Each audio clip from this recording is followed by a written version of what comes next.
Hello guys, myself Rajan and welcome again in your classes. So guys, जैसा कि आपको पता है मैं आपको पढ़ा रहा हूं 12th क्लास की अकाउंटेंसी। 12th क्लास की अकाउंटेंसी में गाइस हमारा लेक्चर नंबर फर्स्ट कंप्लीट हो चुका है। आज हम करेंगे lecture number second. Sure guys, lecture number first में मैंने आपको ट्रेडिंग अकाउंट पढ़ाया था। लेक्चर नंबर फर्स्ट में मैंने आपको ट्रेडिंग अकाउंट के बारे में समझाया था। ट्रेडिंग अकाउंट जो मैंने आपको कहा कि trading account, profit and loss account और जो बैलेंस शीट है ये नॉर्मली आपके चैप्टर्स में यूज होगी, आपके सिलेबस में यूज होगी। सो गाइस, ट्रेडिंग अकाउंट में आपको पता ही है ओपनिंग स्टॉक क्या होता है? पिछले साल का बचा हुआ जो भी स्टॉक होता है उस स्टॉक को हम ओपनिंग स्टॉक कहते हैं। सबसे पहले मैं बताना चाहूंगा कि ट्रेडिंग अकाउंट में फिर से डिक्टेट करता हूं। ट्रेडिंग अकाउंट में हम फैक्ट्री के खर्चों को और फैक्ट्री की इनकम को रिकॉर्ड करके चलते हैं। फैक्ट्री के खर्चों को और फैक्ट्री की इनकम को रिकॉर्ड करके चलते हैं। और ट्रेडिंग अकाउंट में डेबिट साइड में आते हैं सारी फैक्ट्री के खर्चे और क्रेडिट साइड में आती हैं सारी फैक्ट्री की इनकम्स। तो फैक्ट्री के खर्चे डेबिट साइड में सबसे पहले कौन सा आता है? Opening stock. ओपनिंग स्टॉक का मतलब होता है जो भी पिछले साल का बचा हुआ स्टॉक है, उसे इस साल प्रेजेंट ईयर में हम ओपनिंग स्टॉक का नाम देकर चलते हैं। दूसरी आती है परचेजेस का मतलब है बिजनेस आपका जो भी परचेज करता है गुड्स को आगे रीसेल करने के लिए, उन सारी परचेजेस को कहा जाता है परचेजेस। बिजनेस जो भी आपके सामान को परचेज करता है for the purpose of resale, उन सारी परचेजेस को कहा जाता है परचेजेस। उस परचेजेस में से हम कुछ परचेज रिटर्न को माइनस करके चलते हैं और बैलेंस फिगर को हम कॉलम में लिखकर चलते हैं। फिर आता है आपके पास फैक्ट्री एक्सपेंसेस। फैक्ट्री एक्सपेंसेस का मतलब तो आपको पता ही है, फैक्ट्री से जुड़े हुए खर्चे, फैक्ट्री से निर्धारित खर्चे, जिसमें आपके पास आते हैं फैक्ट्री के रेंट, फैक्ट्री की लाइटिंग, फैक्ट्री की इलेक्ट्रिसिटी एंड फैक्ट्री में जो लेबर्स को हम वेजेस पे करते हैं वो फैक्ट्री की वेजेस। नेक्स्ट आपके पास आता है डायरेक्ट एक्सपेंसेस। डायरेक्ट एक्सपेंसेस वो होते हैं जो डायरेक्टली क्रिएट की जाते हैं, जो फैक्ट्री से जुड़े हुए होते हैं, जो मैन्युफैक्चरिंग एक्सपेंसेस से जुड़े हुए होते हैं। These expenses are those expenses which are related to manufacturing expenses.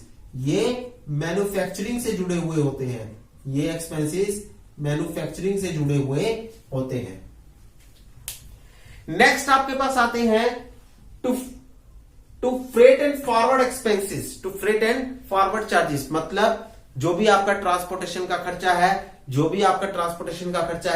जो आपके कच्चे माल को आपकी फैक्ट्री तक पहुंचाता है, आपके रॉ मटेरियल को आपकी फैक्ट्री तक पहुंचाता है, जो भी आपका ट्रांसपोर्टेशन का खर्चा उस प्रोसेस में लगता है, उस ट्रांसपोर्टेशन के खर्चे को हम कहते हैं फ्रेट एंड फॉरवर्ड चार्जेस। वो हमारे फैक्ट्री के खर्चों से जुड़ा होता है, जिस वजह से वो ट्रेडिंग अकाउंट में आता है और ट्रेडिंग अकाउंट की डेबिट साइड में शो किया जाता है।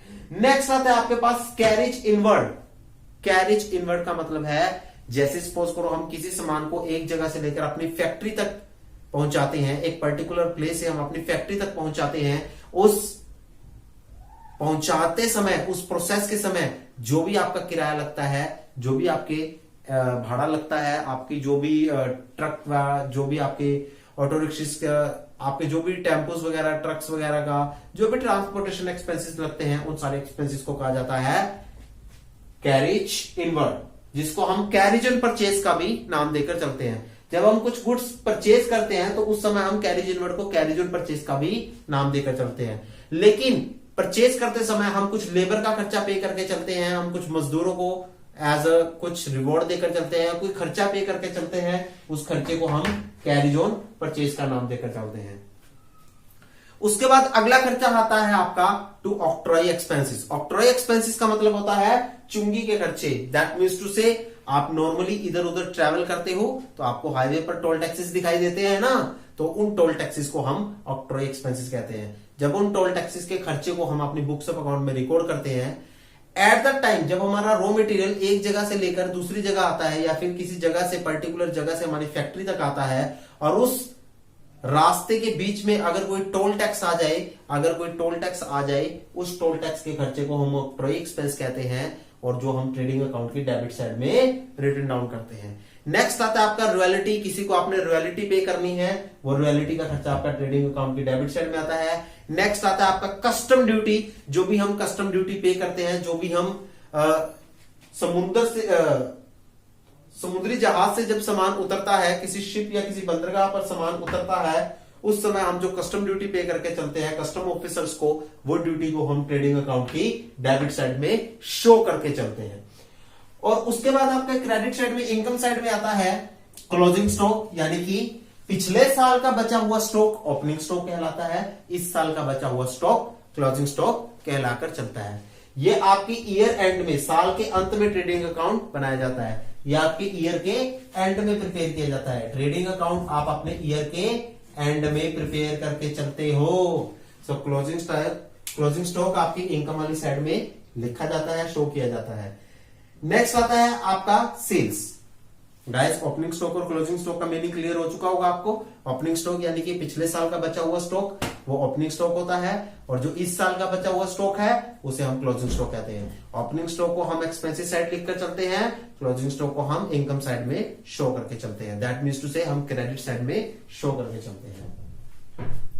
फिर आता है आपका सेल्स। सेल्स मतलब आपकी जो भी कंपनीज की, ऑर्गेनाइजेशन की, आपके बिजनेस की जो भी सेल्स है, जो भी सेल्स वैल्यू है, उन सबको वैल्यूज को कहा जाता है सेल्स।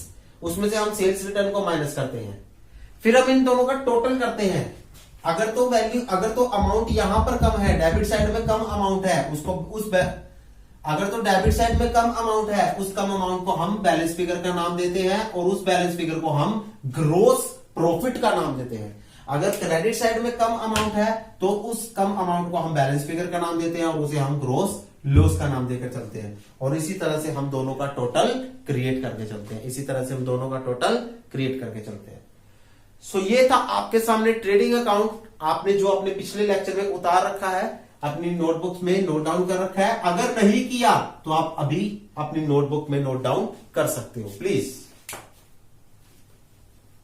सो गाइस, नेक्स्ट हम आपके सामने करते हैं profit and loss account.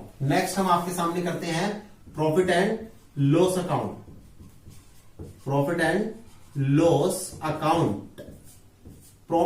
Account में आपके सामने, आपको पता है, दो फिगर्स आती हैं आपके सामने, श्योर।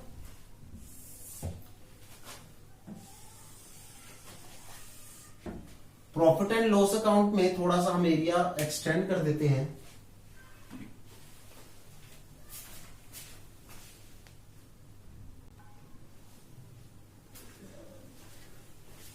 सो गाइस, नेक्स्ट आपके सामने आता है profit and loss account. Profit and loss account की ये वाली साइड, जो लेफ्ट साइड होती है वो डेबिट साइड होती है, और जो राइट साइड होती है वो क्रेडिट साइड होती है। प्रॉफिट एंड लॉस अकाउंट में सबसे पहले ये वाला कॉलम होता है पर्टिकुलर का, और ये वाला कॉलम होता है अमाउंट का। उसी तरह से फिर ये वाला कॉलम होता है पर्टिकुलर का, और ये वाला कॉलम होता है अमाउंट का। प्रॉफिट एंड लॉस साइड में सबसे पहले हम अपनी जो ट्रेडिंग अकाउंट की बैलेंस फिगर थी उन्हें उतारेंगे। अगर तो वो ग्रोस प्रॉफिट था जो कि इस साइड था, डेबिट साइड में था, उसको हम कैरी फॉरवर्ड कर देंगे क्रेडिट साइड में। यहां हम लिखेंगे बाय ग्रोस लॉस, ठीक है जी, और नीचे लिख देंगे carry forward from trading account. Sure. अगर ग्रोस लॉस है तो उस साइड आएगा, ग्रोस प्रॉफिट है तो इस साइड आएगा। इधर लिखेंगे हम ग्रोस प्रॉफिट, इसको हम लिखेंगे कैरी फॉरवर्ड।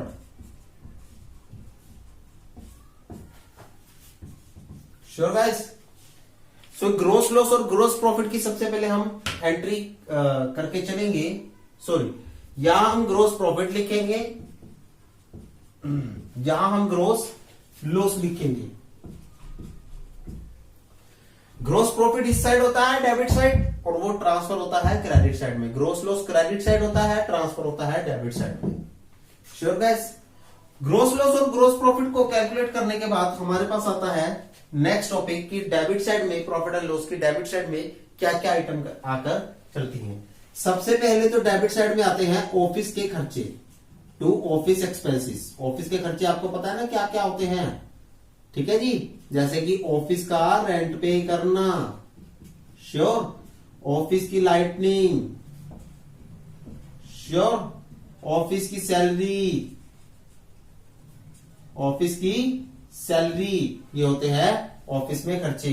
जो भी हम एम्प्लॉय को सैलरी पे करते हैं ना, वो सारे खर्चे होते हैं ऑफिस एक्सपेंसेस। जो भी हम ऑफिस का रेंट पे करते हैं ना, वो भी ऑफिस एक्सपेंस होता है। जो ऑफिस की लाइटनिंग का खर्चा होता है ना, जो भी ऑफिस की इलेक्ट्रिसिटी का खर्चा होता है, वो भी ऑफिस एक्सपेंस में आकर चलता है। नेक्स्ट आता है to manufacturing expenses. To manufacturing expenses, to manufacturing expenses, that means to say, sorry, manufacturing expenses trading में आता है। नेक्स्ट आपके पास आता है टू सेलिंग एक्सपेंसेस, मतलब जो भी खर्चे आप सेल करते हो, जिन खर्चों को आप क्रिएट करते हो at the time of selling, वो सारे खर्चे कहलाते हैं सेलिंग एक्सपेंसेस, और वो प्रॉफिट एंड लॉस की डेबिट साइड में आकर चलते हैं। नेक्स्ट आपके पास आते हैं to advertisement expenses. To advertisement expenses, ये भी सेलिंग एक्सपेंस का ही पार्ट होते हैं। टू एडवर्टीजमेंट एक्सपेंसेस, ये भी सेलिंग एक्सपेंस का ही पार्ट होते हैं। एडवर्टीजमेंट का पता है ना आपको, जब हम अपने गुड्स को एडवर्टाइज करते हैं, उसकी एड्स पब्लिश करते हैं, जब भी अपने यूट्यूब चैनल पर या किसी भी आप चैनल पर हम अपने गुड्स की एड्स को पब्लिश करते हैं, ठीक है जी, तो वो एडवर्टीजमेंट का खर्चा भी प्रॉफिट एंड लॉस की डेबिट साइड में आता है। नेक्स्ट आपके पास आता है टू लॉस ऑन एसेट, जो भी एसेट का लॉस है, ठीक है जी। सपोज करो एसेट का किसी भी तरह का कोई भी लॉस है, तो वो प्रॉफिट एंड लॉस की डेबिट साइड में आता है। जैसे दूसरा नेक्स्ट आता है आपके पास to loss on sale of asset.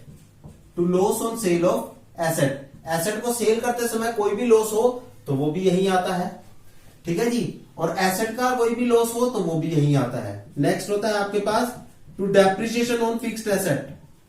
To depreciation on fixed asset, वो भी कहां आता है, प्रॉफिट एंड लॉस की डेबिट साइड में आता है। To amortization expenses, amortization expenses के बारे में पता है आपको? एमोर्टाइजेशन एक्सपेंसेस क्या होते हैं, क्या किसी बच्चे को उसके बारे में पता है? देखो, जो फिक्स्ड एसेट होती है, car, scooter, motorcycle, furniture, fixtures, computer, ये होती है हमारी फिक्स्ड एसेट। इनकी गिसावट को कहा जाता है डेप्रिसिएशन। और जो भी हमारी नॉन फिक्स्ड एसेट होती हैं, जैसे फॉर एग्जांपल आपकी नॉन फिक्स्ड एसेट होती हैं जो हमारी इनटेंजिबल होती हैं, नॉन फिक्स्ड एसेट नहीं, हमारी फिक्स्ड एसेट ही होती हैं बट इनटेंजिबल होती हैं, ठीक है ना, जिन्हें हम देख नहीं सकते, छू नहीं सकते, like goodwill, patent, copyright, trademark, उन सारों की गिसावट को कहा जाता है अमोर्टाइजेशन एक्सपेंसेस। अमोर्टाइजेशन एक्सपेंसेस, सो जो जिन चीजों को हम देख सकते हैं, छू सकते हैं, लाइक कार, स्कूटर, मोटरसाइकिल और कंप्यूटर, फर्नीचर, फिक्सचर्स, इन सारों की गिसावट को कहा जाता है डेप्रिसिएशन। और जिन्हें हम छू नहीं सकते, देख नहीं सकते, which we can't to see and touch, यानी कि जो इनविजिबल है, लाइक गुडविल, कॉपीराइट, ट्रेडमार्क, ठीक है जी, पेटेंट, उन सबकी गिसावट को कहा जाता है अमोर्टाइजेशन एक्सपेंसेस। नेक्स्ट आपके पास आते हैं losses, like to loss by fire, आग लगने की वजह से कोई भी नुकसान होना, टू लॉस बाय थेफ्ट, चोरी होने की वजह से कोई भी नुकसान होना, ठीक है जी, और to goods given away as charity, आपने गुड्स कोई चैरिटी में दे दिए, goods given away as charity, आपने गुड्स कोई चैरिटी में दे दिए। और नेक्स्ट आता है आपका goods given away as, goods distribute as free sample, आपने कोई भी गुड्स फ्री सैंपल में बांट दिया। सो ये खर्चे होते हैं आपके, जो आपके प्रॉफिट एंड लॉस अकाउंट में आकर चलते हैं।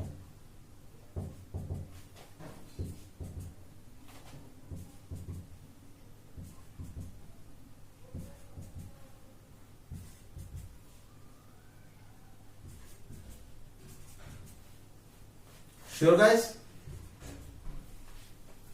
ये खर्चे हैं आपके जो प्रॉफिट एंड लॉस अकाउंट की डेबिट साइड में आकर चलते हैं। Good loss by fire, loss by fire का मतलब आग लगने की वजह से कोई भी नुकसान होना, वो भी प्रॉफिट एंड लॉस की डेबिट साइड में आता है। लॉस बाय थेफ्ट, चोरी होने की वजह से कोई भी नुकसान होना, वो भी प्रॉफिट एंड लॉस की डेबिट साइड में आता है। ठीक है जी। कोई आपने गुड्स गिवन किए हैं, चैरिटी में दिए हैं कुछ गुड्स को, या कुछ गुड्स फ्री सैंपल में दिए हैं, वो भी एक तरह से लॉसेस ही है, वो भी आपकी प्रॉफिट एंड लॉस की डेबिट साइड में आता है। नेक्स्ट आपके पास आता है कमीशन पेड। कमीशन पेड, लेकिन कमीशन किसको पे की है? मैनेजर को पे की है। गाइस ये वर्ड इंपॉर्टेंट है, इसका मैं थोड़ा सा वर्किंग नोट बनाऊंगा आगे चलकर। इसका मैं वर्किंग नोट बनाऊंगा 1। इसका मैं वर्किंग नोट बनाऊंगा 1। आपने कमीशन पे की है, मैनेजर को कमीशन पे की है, मैनेजर को कमीशन पे की है, तो वो कहां आएगा? प्रॉफिट एंड लॉस अकाउंट की डेबिट साइड में। क्रेडिट साइड में आपके पास क्या आएगा?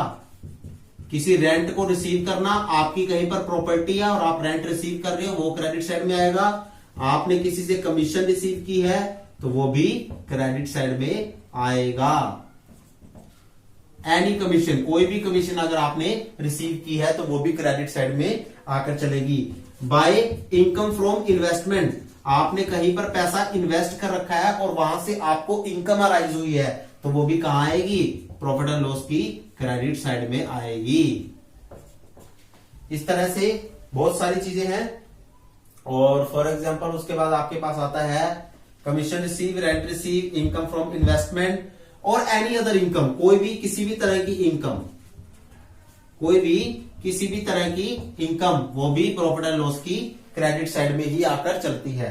अब अगर यहां पर बैलेंस फिगर आती है, उस बैलेंस फिगर को हम कहते हैं नेट प्रॉफिट। अगर इस साइड बैलेंस फिगर आती है तो उसे हम कहते हैं नेट प्रॉफिट। ये थोड़ा मैं इस साइड लिख रहा हूं बैलेंस फिगर को, नीचे स्पेस नहीं है मेरे पास, तो यहां पर अगर बैलेंस फिगर आती है उसे हम कहते हैं to net profit.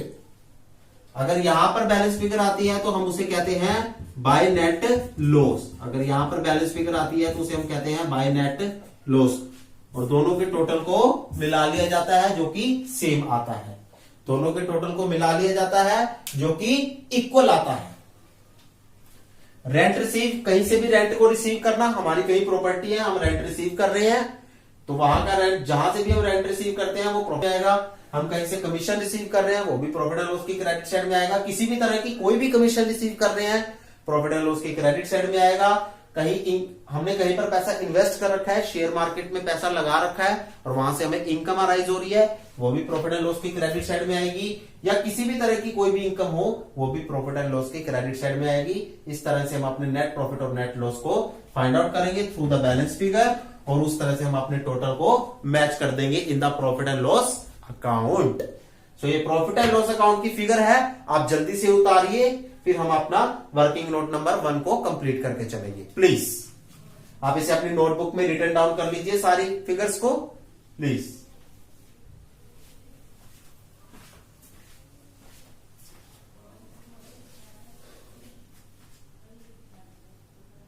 So guys, आइए, हमारा ये profit and loss account complete हो चुका है।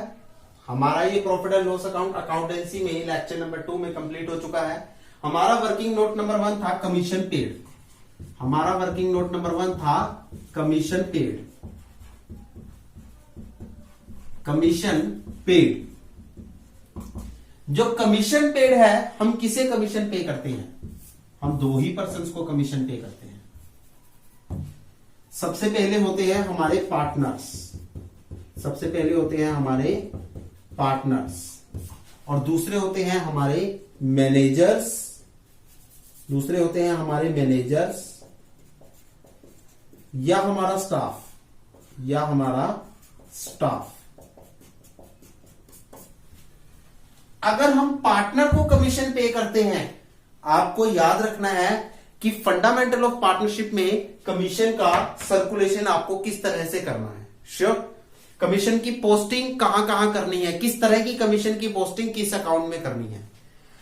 अगर तो आप मैनेजर को या स्टाफ को कमीशन पे कर रहे हो, अगर आप मैनेजर या स्टाफ को कमीशन पे कर रहे हो, वो कमीशन आपकी कहां जाएगी सर? वो कमीशन आपकी जाएगी प्रॉफिट एंड लॉस अकाउंट में जाएगी और डेबिट साइड में जाएगी, और डेबिट साइड में जाएगी। श्योर, अगर आप मैनेजर को कमीशन दे रहे हो या अपने ऑफिस के किसी भी स्टाफ मेंबर को कमीशन दे रहे हो, तो वो कमीशन आपकी कहां जाएगी? प्रॉफिट एंड लॉस अकाउंट की डेबिट साइड में जाएगी। प्रॉफिट एंड लॉस अकाउंट की डेबिट साइड में जाएगी। Sure guys? दोबारा से डिक्टेट करता हूं, अगर आप कोई कमीशन अपने मैनेजर या स्टाफ मेंबर को पे कर रहे हो तो वो कमीशन आपकी प्रॉफिट एंड लॉस अकाउंट में जाएगी और प्रॉफिट एंड लॉस की डेबिट साइड में जाएगी। अगर आप कोई कमीशन पार्टनर को पे करते हो तो वो आपकी commission profit and loss appropriation account में जाएगी। Profit and loss appropriation account में जाएगी। ये नया अकाउंट है आप लोगों के लिए जो हम अगली क्लास में समझेंगे। तो profit and loss appropriation account में जाएगी और डेबिट साइड में जाएगी, और डेबिट साइड में जाएगी। वो कमीशन आपकी profit and loss appropriation account में जाएगी और डेबिट साइड में जाएगी। सो ये आपका नया अकाउंट है, ये आपका नया अकाउंट है जो हम अगली क्लास में जाकर सीखेंगे, जो हम अगली क्लास में जाकर सीखेंगे। This is your new account, जिसके बेसिक फंडामेंटल्स के बारे में हम अगली क्लास में जाकर पढ़ेंगे, इसके बेसिक प्रिंसिपल्स के बारे में हम अगली क्लास में जाकर पढ़ेंगे। फिलहाल के लिए मैं आपको ये बताने जा रहा हूं कि जो कमीशन पेड है, अगर आप मैनेजर्स को पे करते हो या अपने स्टाफ मेंबर को पे करते हो तो वो कमीशन आपकी प्रॉफिट एंड लॉस अकाउंट में जाएगी और डेबिट साइड में जाएगी। अगर आप कमीशन पे करते हो अपने पार्टनर्स को, आपकी फर्म के पार्टनर्स को कमीशन पे की है, आपकी फर्म के पार्टनर्स को कमीशन पे की है, तो वो आपकी कमीशन कहां जाएगी? Profit and loss appropriation account में जाएगी। याद रखना, profit and loss appropriation account में जाएगी और डेबिट साइड में जाएगी। सो ये था बेसिक डिफरेंस आपका कमीशन पे का, और इस कमीशन पे का बेसिक डिफरेंस हम थोड़ा सा देख चुके हैं। आगे आता है कमीशन कैलकुलेशन के बारे में। कमीशन कैलकुलेशन के बारे में हम आगे चलकर सीखेंगे, जब हम प्रॉफिट एंड लॉस एप्रोप्रिएशन के बेसिक फंडामेंटल को स्टडी करेंगे तब हम आपको कमीशन कैलकुलेशन के बारे में भी सिखाकर चलेंगे। So guys, this is your lecture number 2. Rajan sir is available for you and teaching you in a very easy manner, and hope so you like us language and hope so you like this whole lecture. And अगर आपको किसी भी तरह की queries है तो comment section में बता सकते हैं हमें, और आपके सामने profit and loss account complete होता है। नेक्स्ट लेक्चर में हम profit and loss appropriation account करेंगे और कुछ बेसिक थ्योरी के बारे में पढ़कर चलेंगे। So guys, this is your second lecture which is completed right now, and thank you so much guys. Have a nice day.